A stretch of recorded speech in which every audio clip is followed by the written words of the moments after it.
जम्मू कश्मीर के बडगाम एनकाउंटर में 2 आतंकी ढेर कर दिए गए। आतंकी हमले में 2 नागरिकों के घायल होने की खबर आ रही है। सुरक्षा बलों ने पूरे इलाके को घेरा है।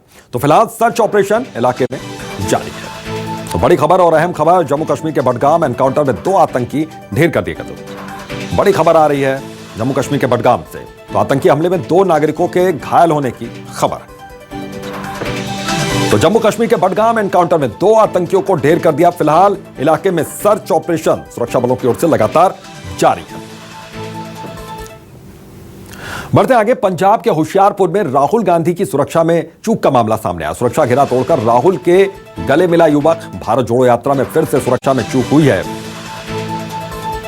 तो पंजाब के होशियारपुर में राहुल गांधी की सुरक्षा में चूक का मामला सामने आया। होशियारपुर में राहुल गांधी की सुरक्षा में यह चूक देखिए, एक युवक दौड़ता हुआ अचानक आया और सुरक्षा घेरे को तोड़ते हुए गले लगता हुआ राहुल गांधी के नजर आया है। तो सुरक्षा में एक बड़ी सेंध का यह मामला है। पंजाब के होशियारपुर में भारत जोड़ो यात्रा चल रही है कांग्रेस की। तो उस बीच में यह तस्वीर सामने आई। तो पंजाब के होशियारपुर में राहुल गांधी की सुरक्षा में चूक का मामला यह सामने आया। तो सुरक्षा घेरा तोड़कर राहुल से गले मिलता हुआ एक युवक नजर आया। तस्वीर आपके सामने है।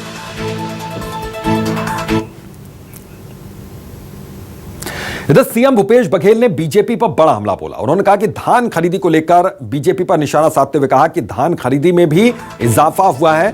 बीजेपी ने खर्च, हमने आय दोगुनी। तो बीजेपी ने खर्च दोगुना किया, हमने आय दोगुनी की। यह कहना है सीएम भूपेश बघेल का।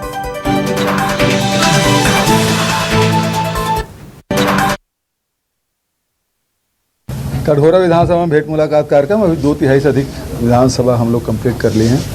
अब जो खासकर जो जंगल वाला एरिया है, कटघोरा वगैरह निपटने के बाद अब बहुत कम ऐसी विधानसभा हैं जो जंगल से रिलेटेड होंगे। केवल मैदानी हिस्सा बच जाएगा, जिसमें बिलासपुर, रायपुर, दुर्ग, बस इसी संभाग के कुछ ज़िले के कुछ विधानसभा हो गए हैं, कुछ बचे हैं, उसको कंप्लीट करना है। मुख्यमंत्री जी, निजी नगर का शुरू से ही आप विरोध कर रहे हैं निजीकरण का।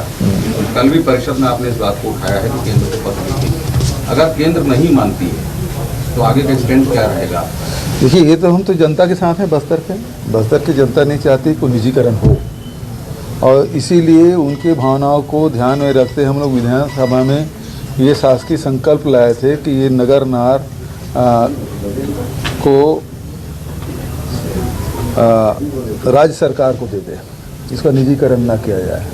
क्योंकि संकल्प आया था शायद शासकीय मुझे याद नहीं आ रहा, लेकिन विपक्ष ने कहा कि यदि शासन खरीद ले, हमने कहा उसको भी जोड़ दिए थे, तो उन्होंने समर्थन किया था। तो भारतीय जनता पार्टी समर्थन तो करती है विधानसभा में, लेकिन बाद में काम उल्टा करती है। चाहे आरक्षण वाला मामला हो, चाहे नगर नार के निजीकरण का मामला हो। आरक्षण को लेके अंतरिम राहत देने से इनकार किया सरकार ने। पीसी दिया है, मतलब ये आप लोग दूसरे पक्ष से सोच रहे हैं, चाहते तो खारिज भी कर सकती थी, लेकिन उन्होंने पूरी सुनवाई करने का, अंतरिम नहीं करके पूरी सुनवाई करेंगे, वो मार्च में होगा। धान खरीदी का सारा रिकॉर्ड टूट गया, अब तक का जो सबसे हाईएस्ट 98 जी। तो किस तरह से देखते हैं, कितना बड़ा अचीवमेंट मान? देखिए, हमारी सरकार बनने के बाद जो किसानों के लिए हम लोगों ने जो कार्यक्रम किया, और उसके कारण से लोग जो खेती से विमुख हो गए थे वो फिर से लौटे। 15 लाख से बढ़ के 24-25 लाख किसान, अभी तक के 22 लाख से अधिक किसान धान बेच चुके हैं, जबकि भारतीय जनता पार्टी के शासनकाल में 15 लाख किसान धान बेचते थे।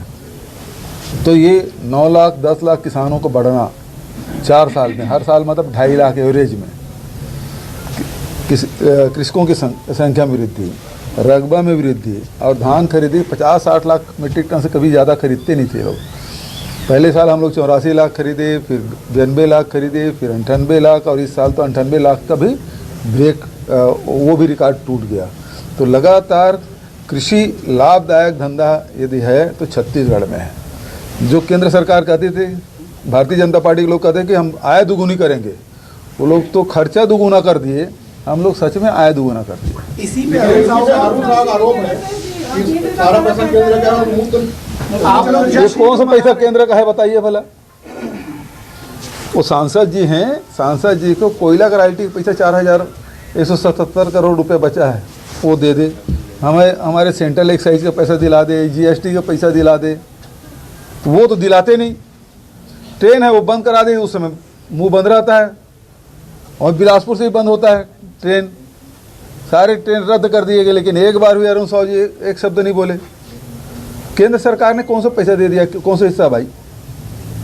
जो सब राज्यों को मिलता है वो मेरे को मिलता है क्या?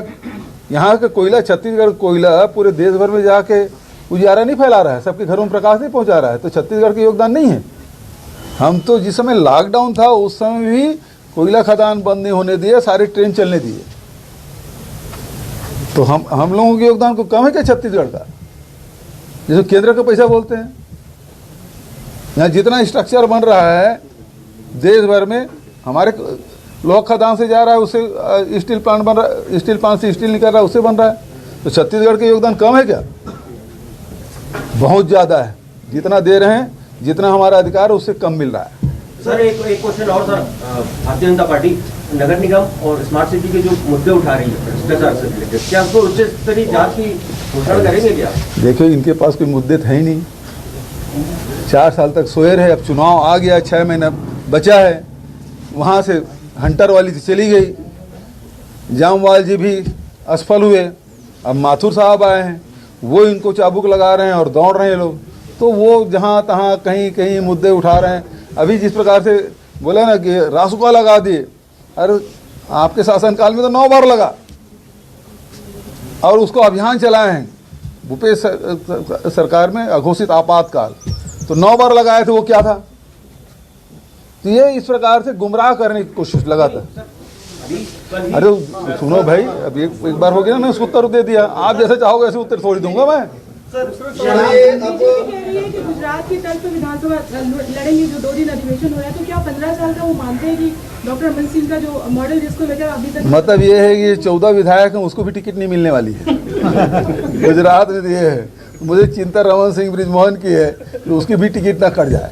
सर ये जज नियुक्ति में भी अब केंद्र सरकार हस्तक्षेप करना चाहती है। केंद्रीय मंत्री किरण रिजिजू ने पत्र लिखा है सीजेआई को। इसका मतलब ये है कि न्यायपालिका में हस्तक्षेप, यही बात तो राहुल गांधी कह रहे थे। जितने भी हमारे संस्थाएं हैं उसको कमज़ोर कर रही भारतीय जनता पार्टी। यही उदाहरण देख लीजिए, राज्यपाल इसलिए दस्तखत नहीं करेगी, कोर्ट में नहीं टिकेगा, वो उसको कैसे मालूम? तो ये हस्तक्षेप नहीं है, तो पहले से मान लिए कि कोर्ट में नहीं होगा, कैसे मान सकती है? तो ये बताता है कि आप दूसरे, चाहे कार्यपालिका है, विधायिका है, न्यायपालिका है, तो उसको सबको कंट्रोल में रखो। क्योंकि लोकसभा में बोलने दे रहे हैं, कहाँ से राहुल जी पैदल चल रहे हैं? न्यायपालिका कंट्रोल में करना चाहते हैं। जहाँ सरकारें नहीं है उसे राज्यपाल के राजभवन के माध्यम से उसको कंट्रोल करना चाहते हैं। अभी जितने राज्यों में देख लीजिए वही हालत है। सर सिक्योरिटी रीजन से राहुल गांधी की यात्रा को लेकर कहा गया है कि केंद्र कह रही है कि जम्मू कश्मीर आप नहीं जा सकते सिक्योरिटी रीजन से। पहले तो कोरोना बता रहे थे, और दिल्ली में तो दिल्ली पुलिस केंद्र सरकार की पुलिस है, वहाँ कौन सी सुरक्षा दे दी है लोग? दिल्ली में किस प्रकार से व्यवहार हुआ, आखिर हमारे इंचार्ज जनरल सेक्रेटरी को लिख के देना पड़ा कि यहाँ सिक्योरिटी नहीं था। तो जब आप 370 हटा दिए तो सिक्योरिटी क्यों नहीं है भाई वहाँ? 2 साल हो गया 370 हटाया, आप तो अमन चैन हो गए, आप क्यों सिक्योरिटी नहीं देंगे? तो आप पद यात्रा को रोकना चाहते हैं, उसे घबराए हुए हैं। इसका किसी कोई न कोई बहाना, एक दिन मास्क लगा के पूरे मंत्रिमंडल के लोग और भारतीय जनता पार्टी सांसद सब पहन के चल दिए, कोरोना फैल गया। और चिट्ठी लिखा किसको? राहुल गांधी जी को, स्वास्थ्य मंत्री, कि ये आप कोरोना हो गया है, इसका से आप पद यात्रा रोक दीजिए।